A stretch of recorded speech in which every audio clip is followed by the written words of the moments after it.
Comme chaque lundi, un coup d'œil sur les sorties cinéma à ne pas manquer. Diamambou de la revue AO Télé nous rejoint dans quelques instants. 2 films ce soir. Le premier nous emmène dans un train au Mozambique, seul moyen de se rendre au Malawi pour échanger du sel contre du sucre en pleine guerre civile à la fin des années 80. Un extrait du film de Licino Azevedo.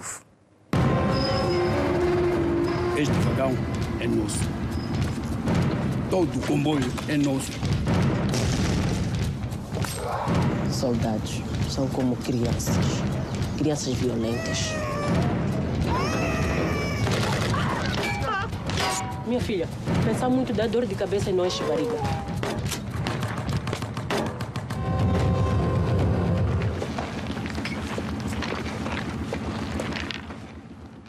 Bonsoir Diamambou. Bonsoir. Alors on vient de voir un extrait du train de sel et de sucre. Pourquoi ce film vous a interpellé? Eh bien, c'est surtout l'histoire des passagers qui risquent leur vie en embarquant dans ce train qui n'est pas du tout sans risque. Les rails sont saccagés, voire sabotés. Les passagers sont sans cesse menacés et les combos sont attaqués de part et d'autre, de l'extérieur, mais aussi de l'intérieur. Parce qu'en embarquant là-dedans, on ne sait pas vraiment avec qui on embarque.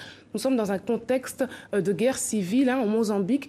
Donc, les infiltrés, les traîtres sont au potentiel au sein du train. Donc, les civils qui sont fortement représentés par des femmes se méfient des militaires qui sont pourtant censés les défendre. Les militaires formés en brousse se méfient du lieutenant, lui qui a été formé dans une académie militaire à l'étranger, qui lui-même est sceptique quant au commandant en chef qui, lui, ne jure que par ses croyances animistes. Et tout ça, ça évolue dans un espèce de western avec des rebondissements dans un espace défini. Et finalement, comment l'auteur parvient à nous embarquer à bord de ce train? Eh bien, nous n'avons pas vraiment le choix. C'est-à-dire que le train et ce qui se passe vraiment aux alentours constitue le seul décor. Donc nous sommes là confinés avec ces passagers qui n'ont pas d'autre choix que de s'entendre, de collaborer avec le reste de l'équipe.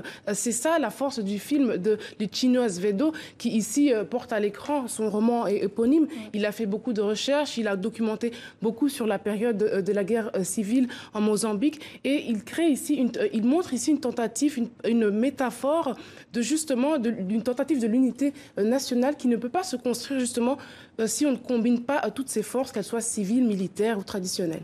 Et le second film, lui, nous vient du Sénégal. Une station de radio annonce qu'un avion spécial partira pour les États-Unis sans aucune formalité pour tout voyageur désireux d'émigrer. Mais les places sont limitées. Comment réagissent les volontaires? Regardez. Il y a un avion pour les États-Unis.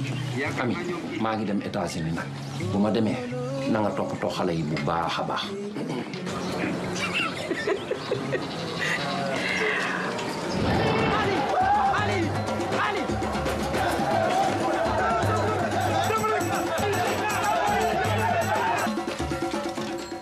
Alors Diamambou, pourquoi ce coup de cœur pour une place dans l'avion? D'abord, certainement pour son traitement. C'est un traitement original, osé, complètement sans complexe.